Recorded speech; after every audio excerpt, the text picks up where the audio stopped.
It's one small step for man. Welcome to Earth. One giant leap for mankind. What's up, man? It's lit. UFOs are real. All right. Welcome back to the I Believe in Humans podcast, episode 3. I'm your host who loves pot roast, Justin Tandy, and to my right is Dustin Higher. Dustin, how we doing today, brother? I am doing wonderful, man. I freshly cut my lawn today, and so I'm feeling pretty good. Right, getting the chores out of the way, Yeah. right? Look, man, it's been a busy weekend. Before we get started, I just wanted to say, did you see the news on CNN that they were pushing, I think it was on Smirconish. We're just getting, every day it seems like we're getting new reports there about disclosure, and they're going to say they're going to release more stuff soon about this whole UFO program. Did you see that? Of course I saw that, yeah. I mean, you can't hide from it. It's every day, you know? Right. But before we get going, why aren't you nude right now? You lost a bet. You should be naked. You should be doing this naked.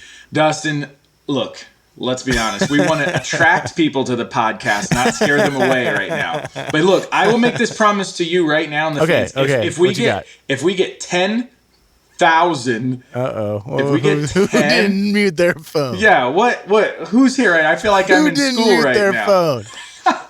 Is that our senior producer, Tomas Carrillo? Tomas, fired. What would Actually, Mr. I Carrillo should make say sure about that you? mine's on mute now. Yeah, mine's on mute. So Anyway, Dustin, as far as the nudity goes, I'll make this promise to you and the fan. If we get to 10, as soon as we get to 10,000 followers, right? I will turn into these guys right now that you see on the screen. I will go streaking Will Ferrell style at 10,000 follows. Let's get this done. Yeah. Okay? Speaking of nudity, Tomas has queued up Blink-182's music video, "What's My Age Again." If you grew up in the 90s and 2000s, you know exactly what I'm talking about. Such a classic. Speaking of Such a Tom, classic. and this episode's about what Tom's doing over there at TTSA, To the Stars Academy. That is our topic of today's episode. But before we get into that, JT, I wanted to ask you, what's your favorite concert you've ever been to? Ooh, good question. Yeah, that's a good one. Favorite concert? Well, besides going to all the high school punk rock shows for my favorite band at the time, 5 Minutes to Freedom. Hey. If you haven't heard of them, it's not surprising. I don't think they made it farther than Gilroy, California. But we do have a resident rock star on staff here, right? Hey, Tomas. Tomas, there he is, the man, the myth, the legend. He was a founding member, guitar player, vocalist. Good times, right, Tomas? Did you have fun with that band? Thank you for the shout out. That was fun. It's good times, man. It feels like a lifetime ago, but it was That was your fun. pop punk days, It was man. fun. Definitely inspired by Blink. For sure. So Yeah, totally. I unfortunately, I got to admit, I'm probably the only guy in the United States of America that has not seen Blink live at this point. What? Unfortunately, Dude, never made it. Never made it, dude. Oh, man. Bucket list. I know, for real. I knew that this... Hopefully Tom joins back. I had a feeling that this question was coming, so I do have a good story, and I'll try to make this quick. It was going to work with Tomas and his band 5 Minutes to Freedom, which is why I shouted them out. They were playing Warped Tour, I think around 2005, if I'm correct, down in San Diego. So if you've ever been to Warped Tour, you know they're like big festivals, multiple stages, a bunch of booths, all right? So I'm in the back of the festival, way away from the main stages. You know, you got all the little local bands and stuff, and I'm looking for like a hot pretzel stand or like a T-shirt or water bottle or something, right? And I'm back there, and there's someone just laying down like licks on the guitar, just like metal riffs. And so it catches my attention. I'm a rock and roll fan. And I look over and I see this crazy, like deranged lead singer guy with like long orange red hair and like a big like orangey beard. He's shirtless, wearing skinny jeans, and he doesn't really have like what we would call like a skinny jean body. He looks like me. Okay. So that's what catches my eye, is like that guy kind of looks like me. The guy in skinny jeans caught your eye, huh? Yeah, definitely. Look at the ass on that. Yeah, he must work out. So he's scaling the back of a semi truck, and I'm like, what the hell is going on over here? Mid-song, like they're taking it away at the bridge. He scales this semi truck, and he stage dives into the crowd. Okay. All right, rock and roll, baby. rock and roll for real. But by crowd, what I mean is really 10 to 15 passerbys that like stopped on the blacktop asphalt at like 1 o'clock in the afternoon. They'd just be like, what the hell is this thing? So we all stop and catch him because we don't want to see a guy like face plant into the asphalt. Anyway, I was immediately hooked in, and that band, ladies and gentlemen, was called Valiant Thor. So I got to give them a shout out. Right, good story. They're not huge, great rock band. Doesn't matter whether there's 5 people in the audience or 50,000. They bring it every time. So shout out to Valiant Thor. Dustin, I'm going to toss it back to you, brother. What's your favorite story? What's your favorite show, man? Ooh, there's so many good ones. I guess I'll give you a favorite Blink story. My sister gave me tickets to a Blink-182 concert for my 25th birthday. I went with her and a couple of her friends. It was Blink, Weezer, Taking Back Sunday. It was an awesome lineup. It's a pretty solid lineup. It was in Mountain View at the Shoreline Amphitheater. It was the only time I've ever sat in the seats at Shoreline. If you've ever been at Shoreline, there's this huge general admission area it's the grass seats that's above everything. And that's usually where I get my tickets. It's a fun party up there, but it's the first time I sat in the seats. And sorry, Mom. I took drugs. It was pouring rain that day, so because I was on this, I just had such a fun experience with it because it just felt so great. The entire concert, I knew every single lyric of every single song of every single band that played. So I'm screaming those lyrics to the sky with the rain falling down on me. It felt so good. It was so much fun. But at the end of the show, I never looked back once. And on the way out the door, I look up and I see the general admission grass area, and it's just a naked mud pit. I was like, oh man, that looked like it would have been a lot of fun. But that was a fun. I've seen Blink. Yeah, I've seen Blink a couple times, and that was a good one. I would say, heck yeah, man. Yeah, that was fun. Like Sorry, fun. Mom, again. So there goes the family friendly version of this show, but that's all right. Hey, we're all adults here. Tomas, what about you? What's your favorite concert you've ever been to? Those are good stories. I don't know if mine are as exciting as that, but my favorite Blink concert would probably have to be Warfield. Warfield in San Francisco. I love that venue. I think we had won. I was young. We won tickets on the radio. Went out there. It's a small little intimate venue.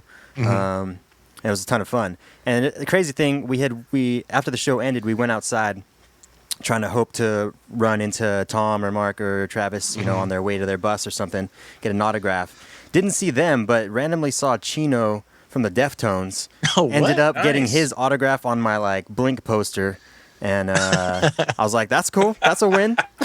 Where's that Blink poster now? I don't know. It just reminded me. I gotta look for that thing. It's got to be around here somewhere. Yeah, that's got to be rare. Yeah, don't eBay that, right? Just Chino signature. Dig that up. People are always looking for stuff like that, but that's pretty sweet. So you guys have seen Blink. I have not. I'm hoping that I might get the chance. Hopefully, if he comes back, I'm sure he's. It doesn't sound like there was any animosity. In fact, that kind of brings us into the episode. So it's like if people are listening, they're wondering why are these guys talking about Tom DeLonge and Blink-182 so much. The reason why we're talking to them is like Dustin said. So Tom started this thing called To the Stars Academy of the Arts and Sciences. So he used to have something called To the Stars Media, which is just where he kind of sold his merchandise for his other bands, Angels and Airwaves. I think Boxcar Racer might have been part of that. But long story short, TTSA is his sort of UFO alien endeavor. So if you've been fans of Blink and followed these guys, this story's kind of well known. I mean, they had a song on Enema of the State called Aliens Exist. So this is not like news to anyone that Tom DeLonge believes in aliens.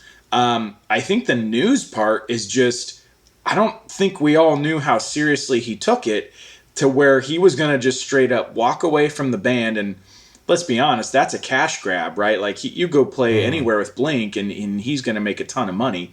But he walks away from this to pursue this TTSA endeavor, which to be honest is not really like a money-making thing. In fact, there's reports that they struggle to make money to get their stuff off the ground because they have such lofty goals. But kudos to him, man. I mean, he's doing this to literally better humanity, right?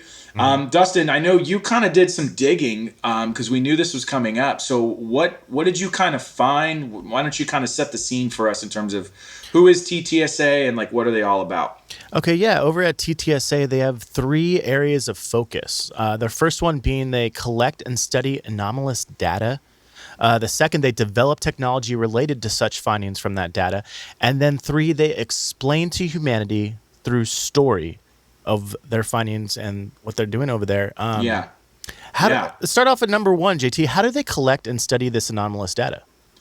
So a couple things is one, I saw Tomas was pulling up just a sort of a list of the heavy hitters. So if I could just sort of go back to that real quick, Tomas.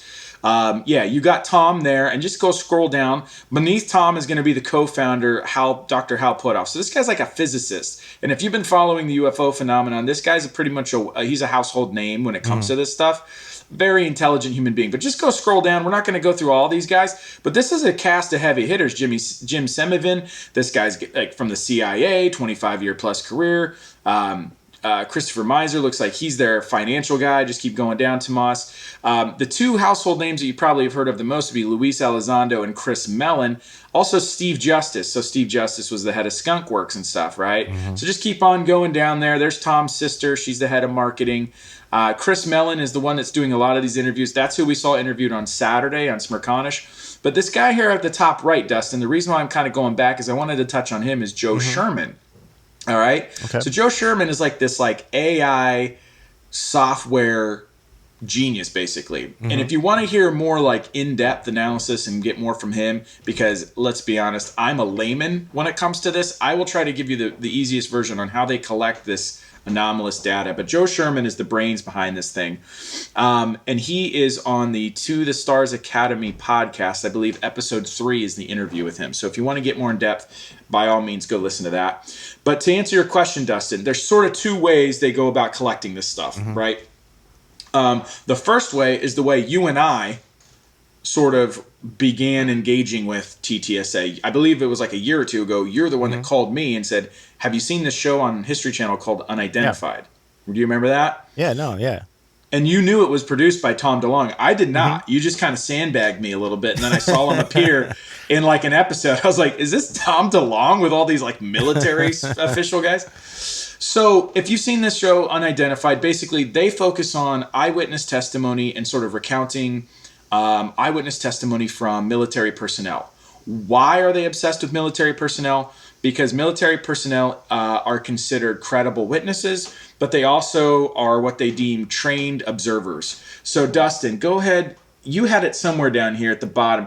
What are the 5 observables that I believe this was Luis Elizondo created these, and this is why they like to interview these people, because they can get a better feel of if their sighting meets these 5 criteria. Yeah, absolutely.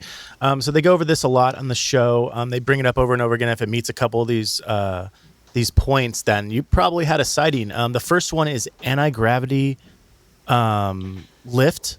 Propulsion. And anti-gravity propulsion. Like if it's you can tell what's going on if it's anti-gravity or not. You're moving around, you're grooving. The second it's non-combustion engine. Yeah. Basically, the way that we can put that is if you see the videos or whatever, all engines that we know today suck air in the front and blow it out the back. And they have some sort of plume. So if it's not sucking in air and pushing stuff out the back, the only way that we've sort of like can factor in like how are they obtaining the speeds they are must be anti-gravity. Number 2. Yeah. Number 2 would be sudden and instantaneous acceleration. You could see something in the sky, just shoot, stop, go again, move left, right, up, down, as fast as you could think. That's you probably saw something. I like that one. What's number 3? The third is hypersonic velocities without signatures, like you were saying, JT, with that anti-gravity lift. Yeah, when you're traveling really fast and you have no heat signature behind you, that's nothing that that's no technology that we are aware of. Yeah, and another thing, just with these like speeds, is you've got to realize that like not only are they going super fast, right? So some might say, well, maybe they're like hidden government technology to where we figured out like we make stuff that goes fast. Like maybe it's just something we haven't heard of. Okay, the other thing is like Dustin is saying is they're going and then they're stopping, and then they make right angle turns. And the way I've heard this put from like a physicist is it's the equivalent of like running into a brick wall. Like they would stop so fast that your guts would like leave your body, basically pulling those kinds of G's. So it's just ridiculous stuff. Yeah, Sorry. and that's I'm where getting excited. That's where anti-gravity lift comes from. That's the only way to protect you from going at such incredible speeds and stopping at the on a dime. Our fourth observable is low observability or cloaking. So it's these things usually are detected with a reflective surface, so it kind of mirrors itself, kind of like the stealth bomber. It's not as reflective, but those things are stealthy. They're kind of cloaky, Those things are stealthy. It's in the title of the aircraft. Yeah, so let me explain that real quick. Stealth fighters, you can see a stealth fighter fly through the air. That's not what we're talking about cloaking. Stealth fighter is stealth to radar. That's why it has all these weird angles to it, because the radar isn't getting a clean bounce. So it shows up like an anomaly on the radar. The radar can't track it. But if you saw one of those things fly, like they fly over like the Super Bowl and stuff now, right? You look up, you I've can never see seen it. that. The stealth bombers? The stealth bombers? Yeah. Oh, yeah. I mean, I've dude, seen the Blue Angels, but I've never seen a stealth bomber go flying over. I think they're retired from action because everybody knows what they are now. So, yeah.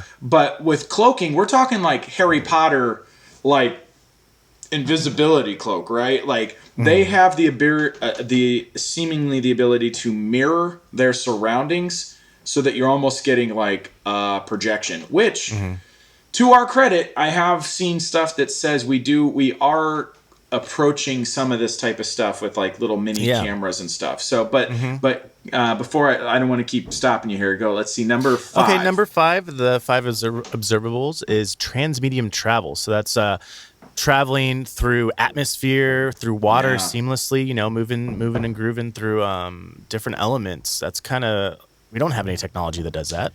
No, so what they're meaning by that is basically these things can go from space, like 80,000 plus, right? 80,000 plus feet above the Earth. So they're literally in space. They can come down through the atmosphere into Earth's atmosphere, and then they could enter the ocean without a splash, without really disturbing the water, basically, which would all sort of make sense if you are operating on an anti-gravity field, because you're essentially creating your own gravity. I'm assuming that's why that's number 1. It kind of relates to every single observable there. Right. Yeah. You're just, that's a game changer, because time and space don't affect you. They don't matter to you at that point, right? So great job, Dustin. That's awesome. So they're going through, and these military people are seeing this stuff, and then they're classifying this, right? So that was all based off of Lou Elizondo's work with the ATIP project, right? The second way, so this brings me back to Joe Sherman. All right, so now we've got these like past encounters. This is like looking back, right? Now as we look forward, how do we catalog this stuff so that we don't forget it? Or like, how do we track it so we can make our little bar graphs and all these different things and look for patterns, right? So what he's created is a twofold system here. They work in conjunction with each other. It's an AI technology. It's a database called the Vault. And basically what it is it's like a super Google search for anything that has to do with UFO alien phenomena. I'm talking about they're cataloging back to the days of like biblical stories, Sanskrit, ancient Sumerian texts, all the way to iPhone, cell phone camera footage in your pocket right now. Okay. And what they're trying to do is this thing is not only going to catalog on there so you can, put in your search and you can sort of research and try to do your detective work, but it's working with government technology that would be able to quickly identify if your cell phone uploaded video is a fake or if it's fraudulent, right? If it's been altered in any way. Okay. The other thing is a lot of these stories, sometimes all we have is eyewitness testimony. So they're using like facial recognition software to like basically watch your temperature, your the muscles in your face, like your like a super lie detector to be like, are you telling the truth, right? Or at least do you believe yourself? Really, that's some incredible technology, actually. Yeah, and it's like ever evolving. So it's going to roll out and it's available to the public, but they're also going to have like classified sectors. So they're literally shopping this to like governments, right? So this is game-changing stuff. This is not like I said, like he's just playing bar chords on his Stratocaster. Like this dude's reaching for the moon here, and I love it, right? And then the next thing, so this is going to be more applicable for you and I, Dustin, and your average person, right? So like I said, if you want to hear more about the vault and that's up your alley, I am not an IT guy. That's just sort of how I could explain it in a nutshell.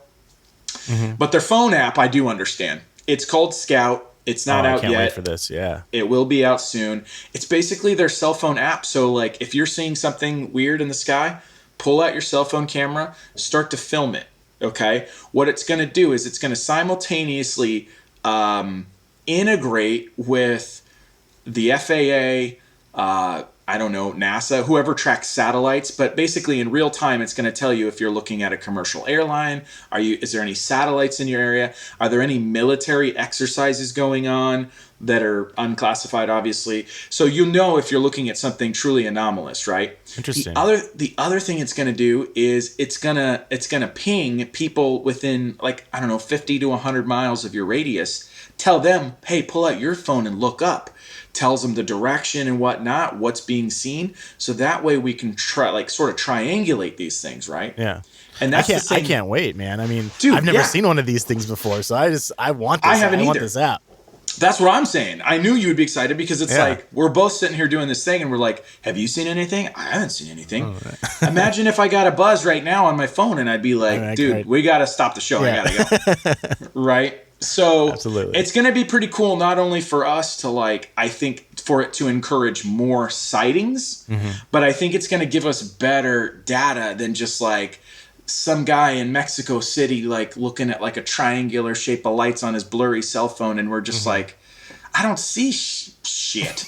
You know what I mean? Yeah, no, exactly what you mean. That's the majority of the stuff that we see, right. scrolling through social media or whatever. Oh, a new little sighting. What the hell is that? Looks a smudge. And I think that's why these sightings and stuff, it's so easy to poke fun at and poke holes through this stuff because it's absolutely. That just looks like this furry ball of light that no one really understands. So if you get multiple angles and you get multiple data points and data sets on it, you're going to have a more fuller picture of what's going on. So I think that's the most exciting for me personally because, like I said, I think that it's really going to push the envelope in terms of forcing disclosure's hand because when you have all these people cataloging this, I mean, just look at what the cell phone camera has done for society already, whether you're talking about, just look at the mainstream media and the stories. Most of those stories are brought to us via the cell phone camera. So it's a game changer. So anyway, that's that. Number 2, you mentioned, Dustin, is developing technology related to some of their findings and some of their stories, and some of people are reaching out to him with their stories, but also they're collecting materials. I've heard. Absolutely, yeah. So you're going to fill us in on that because I've only just got a little taste of this. I know you did a little bit you dug a little bit deeper on that. So yeah. So they have a project over there called ADAM, and ADAM stands for Acquisitions and Data Analysis of Materials, which is where they collect and scientifically evaluate material samples obtained through reliable reports of advanced aerospace vehicles of unknown origin. They put out a call to all kinds of different individuals and organizations to submit such materials from alleged exotic sources. That's pretty crazy, man. They're basically saying they're getting materials from I'm assuming a crashed UFO or just an exotic metal that they don't know what it is, and they're analyzing it and trying to figure it out, and then trying to develop technology from that. Well, it sounded like when you were reading it to me, I remember we were talking about this before we even were doing, but you mentioned that they were essentially, they want to build like a flying saucer, essentially, right? They want to kind of reverse engineer this stuff. Well, what it is that the government is interested in this project, and that's what intrigues me the most. Is that they're so interested in this? They've partnered with TTSA, and they approached TTSA to partner with them. And what they're most interested in is these materials. And the government wants to study some pretty exotic science, such as like active camouflage, inertia mass reduction, and quantum communication. Like I said, like you said, that sounds to me like they're wanting to build a UFO. They've also started patents on such things. So it's well, so I can already hear some of the groans from some people out there, because I know TTSA has addressed this as well, which is you brought up a sore subject for some people, which might be working for the government, right? Or working with the government, not for the government. But let's be real. Like, I mean, the government's got the pocketbook and they got all the toys, man. Absolutely, so dude. When you need help to reverse engineer or whatever, I mean, look, if you follow the Bob Lazar, if you follow UFOs and aliens or anything, then you've been living under exactly a rock if you haven't have heard of Bob Lazar at this point, right? So Bob Lazar, basically, he already said that we have this stuff, and that he was hired back in the 80s to reverse engineer the stuff out at Area 51, okay? But what's interesting about this is that he said that because they kept it so secret, everyone was compartmentalized, it totally reduced the production output because you couldn't collaborate. It killed collaboration, right? So perhaps what I think is cool is TTSA has sort of like taken that idea, listened to that kind of feedback, and been like, well, hey, we're a publicly owned company, right? We got nothing to hide.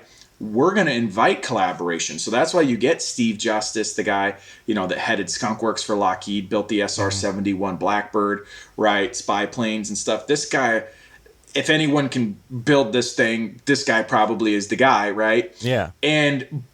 But you have to partner and sort of exploit these relationships of current and former government employees, because where are you going to get the money for this stuff? How do you reverse engineer?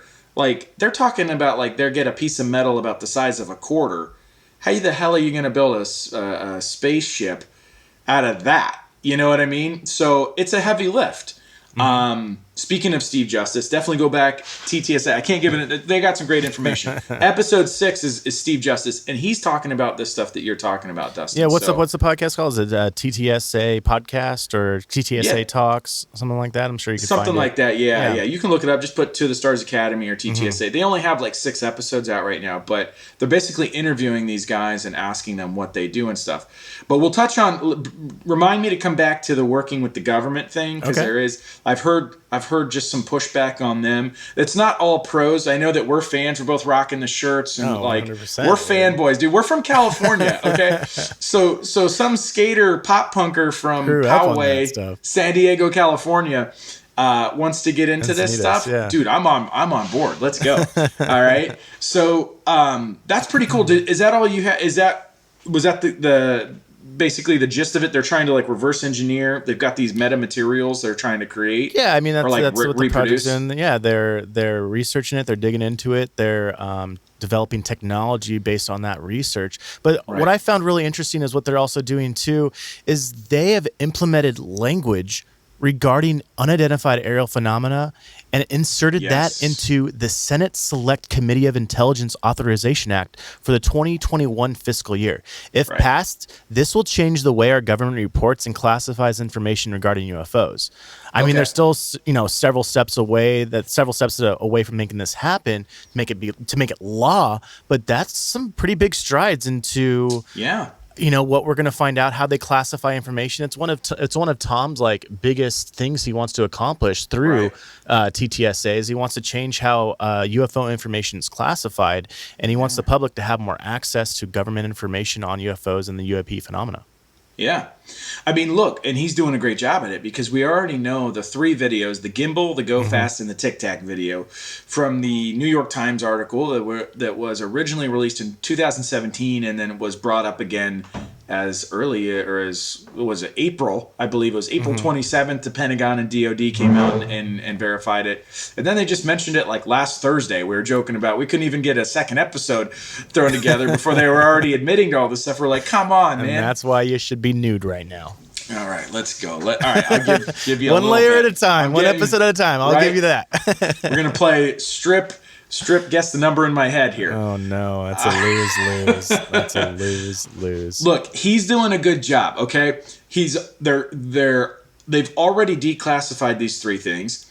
They've changed the way military personnel, the pipeline for military personnel to be able to report these things. Because before you would just see something crazy out there, tell your superior, they would kind of either laugh it off or they'd be like, oh, cool story, bro. I'm not telling my superior because he's going to look at me like I'm crazy. Yeah. Right. And so the buck would just sort of stop there. And I think people think the government is like this small, tight knit group of people that all want to keep this stuff secret. I think it's a huge thing. It's a behemoth. The government is a whale, and not everybody's on the same page. Some people just don't want to put their neck out there for this stuff. So usually the story just stops and it gets killed. So they developed a pipeline for these people to actually report these incidents. So now we should actually hear about them more. And when you talk about the language we heard like on Saturday where Senator Ricky Rubio is like out there pushing for this stuff. This is TTSA, baby. They've been having these like backdoor meetings, closed room meetings with these congressmen, these senators. Former Senate Majority Leader Harry Reid has been out there, banging on doors for them. So they're moving the ball down the field. Right? Like they're getting there. This is all happening like the last 3 years because of TTSA. There has been more movement in this topic, in this realm than there has been in the last 30 years. Yeah. Okay. This is a very exciting time to be into this stuff. And a lot of people, old heads, used to be into it, and then it was filled with nut jobs. And then it was like, whoa, who's this Bob Lazar, TTSA? Wow, the government's admitting stuff now. So you're absolutely right. I mean, let's be real. This is why you got into this. And you're the one that got me back into it. Right? Well, I mean, all these people involved with Tom, they are putting their neck and their career on the line. This is You have to listen to them. They're completely dedicating their entire life to this. It's not just a money scheme or like a conspiracy. Like this is serious stuff, and I think we need to start paying attention to it. Absolutely. And the fact that like this, look, some people will be like, that's it. Like I know I had like a family member I was like super pumped about, and I know they're believers of aliens and UFOs, and I was like, dude, this is so cool. Have you heard this news? And he was like, that's it. And I'm like, that's it. Like, what are you expecting? Fireworks? And like, it's not Independence Day, bro. They're not going to come out. I want to see an alien body. I want to see a UFO. Yeah. And of course I do. It's going to be, I think it's going to be a while before we're never going to get full disclosure, dude. But right. Dude, full disclosure doesn't mean they open up the freaking hangar doors. There's the 9 spacecraft. You bring out the lowrider model in the bikinis. She starts modeling on it, and you're just like, dude, everyone hop in here for your Instagram selfie. Like, that's not how disclosure is going to happen. No. The government's going to be like, we think we got something, right? We got it. It's real, but don't worry about it. There's nothing to see here. Right. That's the way they do stuff. Yeah. So it's huge that they're changing the language and they're changing the dialogue, and that there's some sort of accountability. That whole 180-day, like, they're going to give us something new. I don't know what it's going to be. Look, I'm not saying it's going to be something major. They're probably just going to sort of, it's like little breadcrumbs, right? Like, absolutely. they're just going to warm us up into it. But nonetheless, dude, we're the generation of disclosure at this point. Like, we've made more strides towards actually knowing the truth about this stuff than anybody has in the last 73 years since Roswell. It's epic, dude. Yeah. If Tom DeLonge never left Blink-182, never pursued TTSA, do you think the government, the Pentagon, would have released these videos? Do you think these things would have been declassified? Do you think they would have came out and said, we have vehicles of otherworldly origin? Do you think this stuff would be happening right now? Yes and no. So the reason why I say yes and no is because I don't think they would have come out as fast. But like I said, there's a two-pronged approach to why I think this is happening. One is the space race. Humans are going to space, whether we like it or not. You got a bunch of billionaire posse members that are like hell-bent on doing this. And then if I had the money, I'd be doing the same exact thing. Dude, it's the final frontier. You know what I mean? So there's potential financial gain in it. So we're going. Like, this is happening. So if this stuff is out there, eventually they're going to have to come to terms and like let us know. The reason why I say yes and no is because I think TTSA is forcing the issue. I don't think there was really a strategy. I think people have been waiting around assuming that there's some backroom deal like the X-Files, the cigarette smoking man, that like every time there's a sighting, somehow these men in black and these G-men appear and they hush everybody up real quick. No, what it sounds like is it's just like everything else. The government sucks at like getting your information into the place it needs to be to like make a difference. Like nobody talks to each other. The federal government is the largest employer of people in the world, I believe. I think they employ like 1.5 million people. Okay?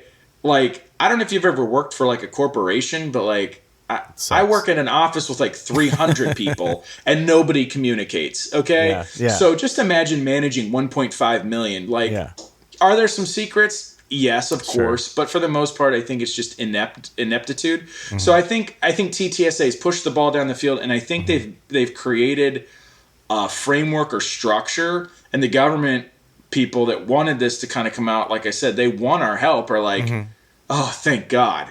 You know what I mean? Like, thank God someone's doing this for us, right? So I don't know. What do you think? I mean, like I said, you've been into this stuff for a long time. Yeah. I don't think it would be happening as quick as it is.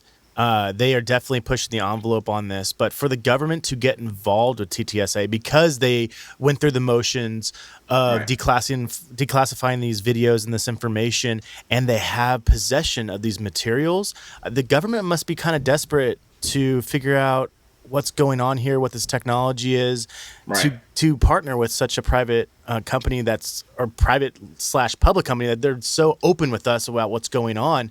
Right. They must have something pretty sweet. I would love to know.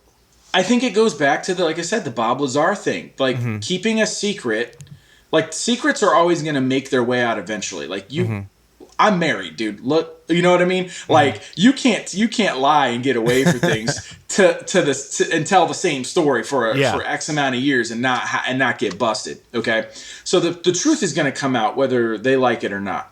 The thing is, when we're trying to reverse engineer this stuff, we either want to get it before the Russians or Chinese, right? Because if we've had Area 51, Roswell crashes, whatever, you can guarantee they have. This is a global phenomenon. This isn't a borders and boundaries type thing here. This isn't unique to the U.S. So they might have this stuff as well. There was talk that Hitler in World War II, that the Nazis had this kind of stuff. So like, thank God the Allies got in there when they did. But like the point I'm trying to make is they probably want the collaboration because like I said, we're going to space whether we like it or not. So it's either we want this stuff to be able to defend and protect our interests in space from Russia and China, or the old Independence Day style where we have to work together to fight a common enemy sort of a thing. I hope that's not the case. I hope not either, right? Friend or foe.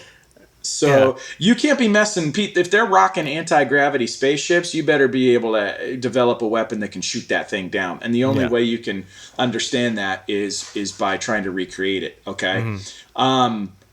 That was a good question. Yeah, I think TTSA knows a lot more than they're giving up, and for a reason. A lot of these people already work for the government, have worked for the government, and they're bound by their oath to hold this classification, keep their mouths shut. But if someone came to you, like say TTSA or the government came to you and said, "Hey, we have this information we'd love to share with you, but you can't tell a soul, not even your wife," would you do it? Hell yeah. Hell yeah. Fuck yeah. Dude, I would. Why wouldn't you? To get to go see a spaceship, sit in one, maybe like poke an alien or meet one. I don't know. Poke an alien? I want to see a body, bro. Okay. You can't handle the truth, right? Dude, would you not? You would do it. Absolutely, 100%. I would hold that secret. How could forever. you not? I don't care. I think you're right, though. I think you're right, dude. I mean, look, when they must have their boardroom meetings, the collective security clearances that are sitting at that roundtable discussion are like unfathomable, right? You're talking about guys that are coming out of like programs we didn't even need. Not only did we not know this program existed, but this guy, Luis Elizondo, he's not just some guy who like I was in it at once, and like I used to get the boss like coffee. He wasn't like a secretary. He was the guy. Yeah. Right? He ran the damn thing.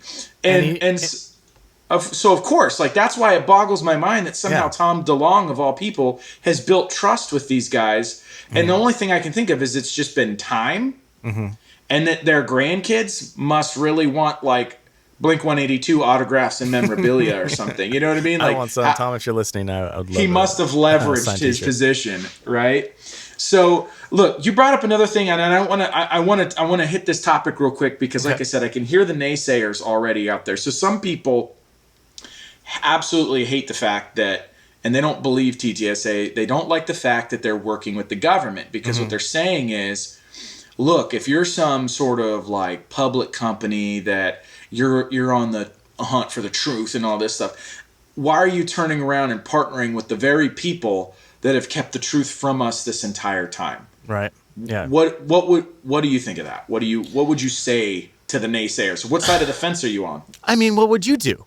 Like if they're coming with you and say, hey, we can give you all this information, we can give you all this money, and we can give you all these toys to play with, why would you say no to that? It's going to further your mission. You got to do it. Like, yeah. That's it. That's that. I mean, these people they already formally worked for the government, so they already have their connections. And I feel that TTSA has become more of a government contractor than quote unquote UFOologist. Like a crazy conspiracy theorist cult that people were calling Tom crazy when he left Blink-182 because he's pursuing the UFO. But he experienced something. He got some information that struck him to his core, and he wanted to pursue and dedicate his life to that. That's not something to scoff at. No, and I think you kind of nailed it, which is like, dude, it's the power of the purse. Okay, like let's be real. Like Tom DeLonge and Blink-182. He might be rich. He made a fair amount of money being in that band, okay? Like, that band is at the top of its genre, okay? But when you're talking about, like, defense contract money, he's nothing. He's not wealthy. Like, I think it was Kevin Hart used to have a joke about, I want to be wealthy. He's like, I don't want to be Shaq. Shaq is rich. I want to be the guy who cuts Shaq a check. Right? Like, who signs Shaq's checks? That dude is wealthy.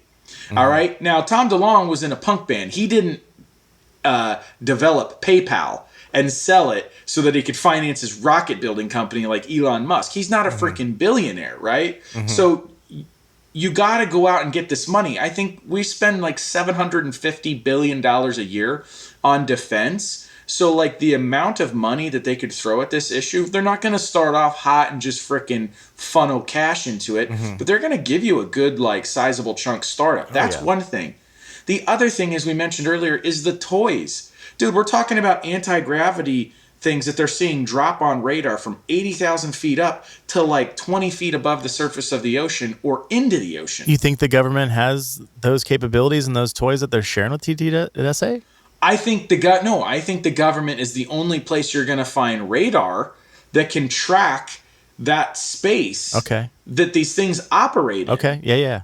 Like, you can't just go down to your local airport and be like, hey, Joe, pull up the old 80,000 to 10,000 feet. Let's see what's going on in the sky today. Yeah. Like, you can't do that. The government also launches satellites and does all these things and triangulates stuff. They're doing stuff that we don't even know about, right? And most of the time, we only become aware of what the government has in their pocket when bad stuff happens, like the Osama bin Laden raid, right? Like, we didn't know we had stealth helicopters until one accidentally crashed and they had to blow it up to get out of there. And then all of a sudden, the Chinese are stealing the tailpiece and running away with it and stuff, right? It's like, that's why the government keeps this stuff close to the chest, right? They keep it close, but they'll only let you in, right, if you're going to help them. So there's this, like, symbiotic relationship where I've heard people talk about that theoretically we know how to recreate this stuff, anti-gravity, flying saucers. The limiting factor everyone is talking about is our material sciences. Okay. So if there's a group like TTSA that wants to put together the best and brightest minds that the public sector has to offer, and they can just focus on like remaking these materials and the manufacturing and all that stuff, dude, we're there. Yeah. We got this. You know what I mean? We got the blueprint. We just need the tangible stuff. What is it made out of? Right? Yeah. Well, they have my full support. I'll keep on buying the swag if they keep on releasing it. I'll buy a $26 t-shirt any day of the week I just want to, because that's a lot cheaper than the $250,000 ticket and Virgin Galactic, right? So anyway, yeah, we're out here hawking t-shirts for them. Dude, so good. Like I said, I don't know where the naysayer. I get it. Everyone's got their thing. Yeah. This is 2020, man. Like everyone can go to Twitter and be a keyboard warrior. We're so divided as a country, as a humanity. I feel it doesn't matter what topic we're discussing. There's going to be someone that has an opposite opinion as you. You know, if you can't get behind, if you can't get behind humans going to space and like us trying to make that cooler, safer, and like actually happen, like, dude. I got no time for you. Yeah, right? In my opinion, it's the best thing that's happening in 2020 is Elon launching himself up there and 100%. Yeah. I mean, on Sunday the guys just came back, right? Yeah, so I know we're gonna launch this guys. episode soon, but like, we literally just saw the guys come back. It was safe. They're already introducing the next crew. He's up there all fired up, pumping his fist at the podium. We're going to the moon. We're gonna put a base on the moon, and then we're going to Mars. And I'm like, dude, let's do it. Because last time I checked, the average life expectancy for a human was like 80 years old, right? Which is that's pretty good, dude. I don't know. Don't quote me on that. Tomas, look it up. Google it. Google that stuff. The point I'm trying to make is our lifespans are like the blink of an eye when you're talking about the Earth and space and how old all this stuff is, right? So anyway, Dustin, hit me with number 3. Back to the mission statement here. It says, so after they collect and study anomalous data, they then develop technology related to those findings. And number 3 is they want to explain to humanity through story. And in doing so, I mean, they have all these different applications. They have that show on the History Channel. They have Unidentified season 2. Unidentified. They have Tom's Music. They're releasing books. They're going to be creating some documentaries. I mean, it's just a well-oiled machine at this point. I mean, they got to create funding some way. They're getting some government contracts here and there, but you know, he's developing that machine. You know, and I respect it. Well, the government's only going to fund things like the AI stuff, right? Like, because they're gonna figure out, well, how can we exploit that? That sounds pretty cool. This like AI stuff that can track all this data. So they're going to fund big projects like that. They're not going to fund like the Scout app for like UFO eyewitness stuff, right? Or what Tom is trying to do with like these television shows, these books and stuff, is he's trying to kind of keep the ball in the air, so to speak, and keep the vibe fresh in terms of pop culture. He really wants to keep it like, imagine like in the 70s, dude, like when Star Wars came out. Do you think it's like a coincidence that we go to the moon in like 1969 and all of a sudden there's like this mega franchise that like has to do with everything in space? Like, people get the fever, you know what I mean? Marketing for him, you know, he struck with iron was hot. Yeah, well, I mean, he has this like spaghetti western. George Lucas is out there pawning off, trying to sell this like spaghetti western space trilogy, and people are like, get that crap out of here, right? And then you've got the moon landing, which is like 500 million global viewers. Clearly people are catching space fever, right? Yeah. And then enter Star Wars, perfect timing. I mean, that's essentially kind of what Tom is trying to do. He's not trying to reinvent the wheel here by creating another Star Wars, because lightning only strikes once, sort of a thing. But he's definitely trying to keep it fresh, and I got to respect that. Like I said, I mean, shoot, we're buying T-shirts and stuff. I'd be trying to do the same thing, because look, you can't have a closed door meeting with someone like Ricky Rubio or these guys and really get them to listen to you and take you serious if you don't have public sentiment behind you. That's what moves these people, right? That's what moves the ball. So I'm with it. Look, I'm going to be totally honest, was not the biggest Angels and Airwaves fan, but it's grown on me. I tried to listen to it this week to get in the mindset for this episode. It's definitely grown on me. So I don't know. Keep doing your thing, Tom. Keep doing it. Keep doing it, man. So the other thing, Dustin, I wanted to touch on is just we covered a lot of like what they're doing, and obviously, you know, we're fans. Like we like what's going on here. We talked about some of the skeptics in terms of them working with the government and stuff. I wanted to throw out one other thing that I've heard some sort of pushback here, and it's not only just on TTSA, but it's just basically everything to do with this whole sort of disclosure movement, and that is the language of threat. Okay. I'm sure you've heard this before, right? The idea that these things are a potential threat, and that's why we need to investigate them, and that's why we're trying to do this. Okay.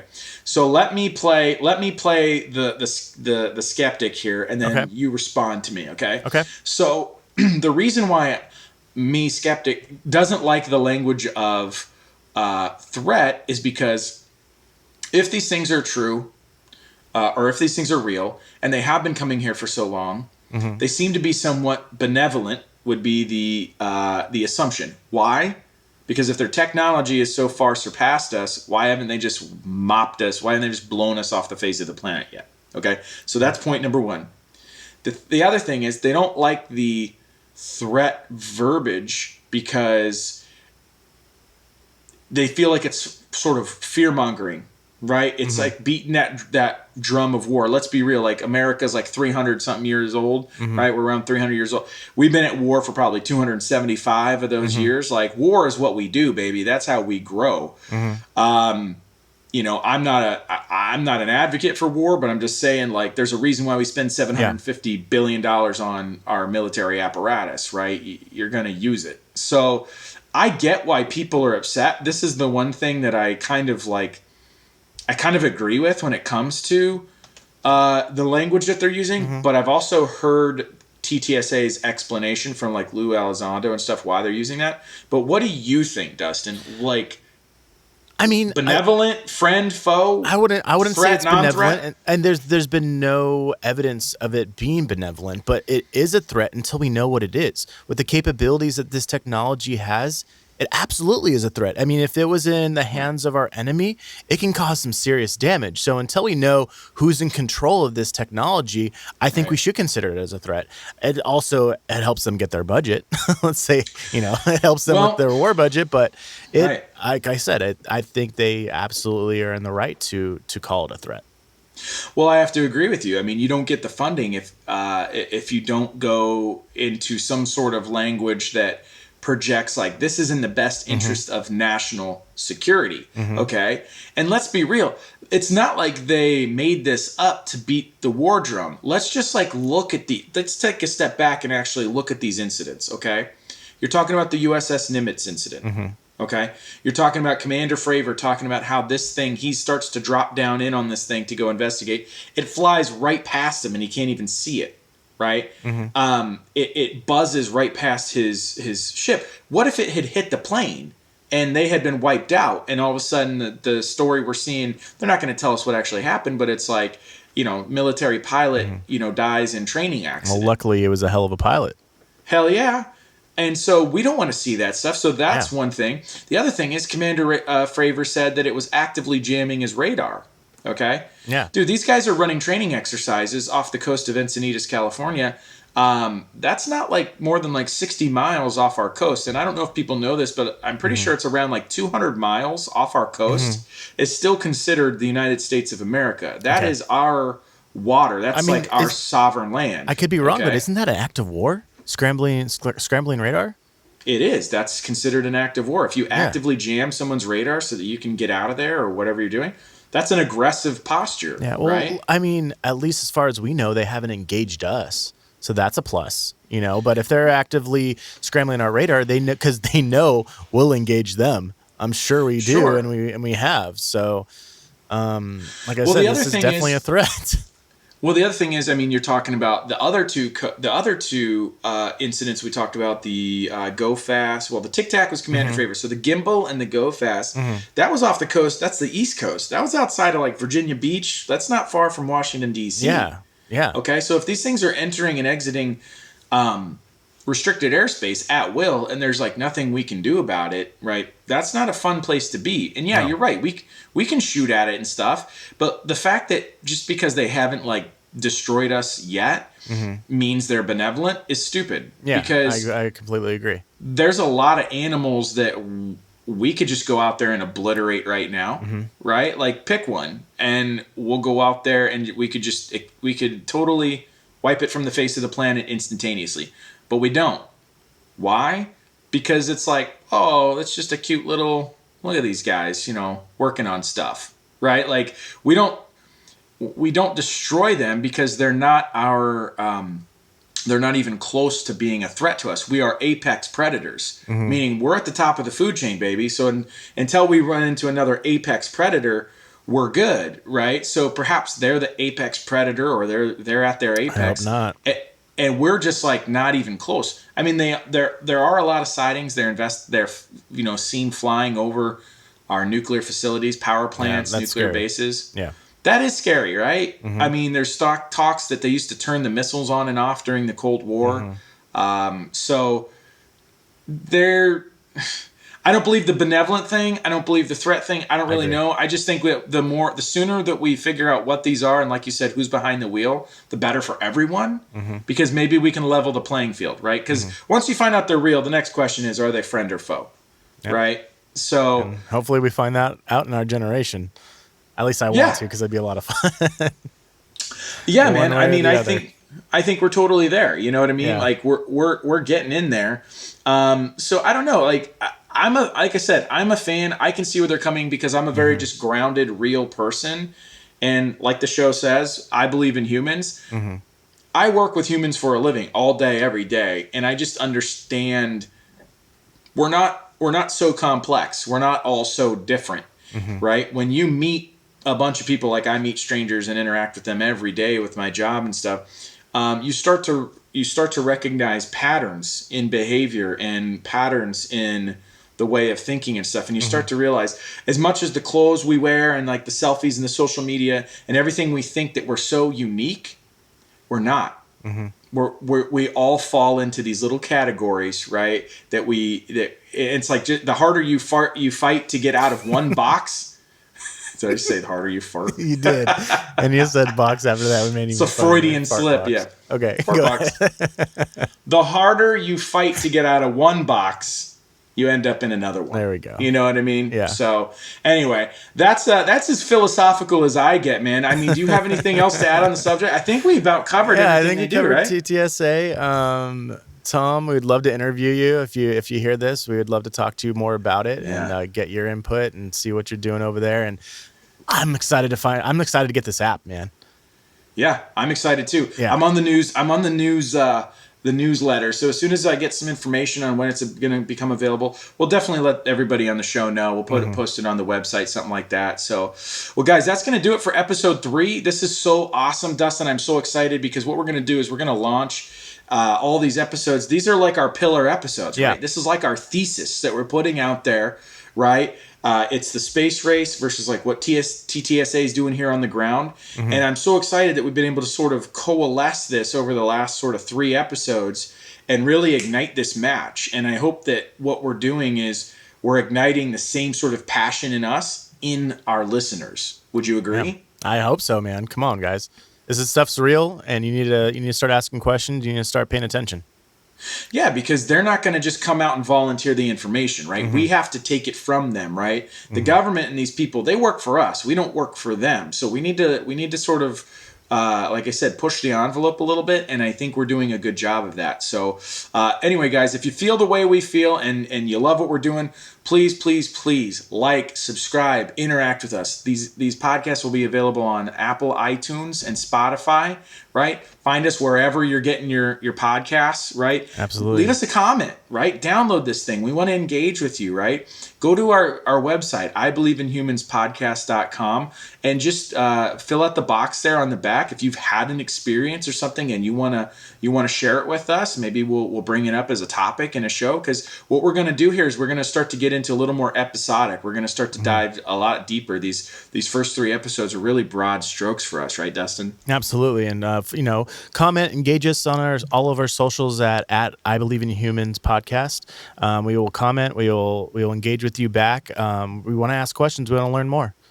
Right. So that's going to be what? Insta, Facebook, I mean, we're Everything. Twitter. All the we're coming above. at you hot, Yeah, baby. let's do We're it. coming at you hot, right, guys? So, Dustin, you said it best. I'll let you sign us off, man. What is it okay to believe in? It's okay to believe. You're not alone. Right. So that's going to do it for us, guys. We'll catch you on the next episode. Stay tuned.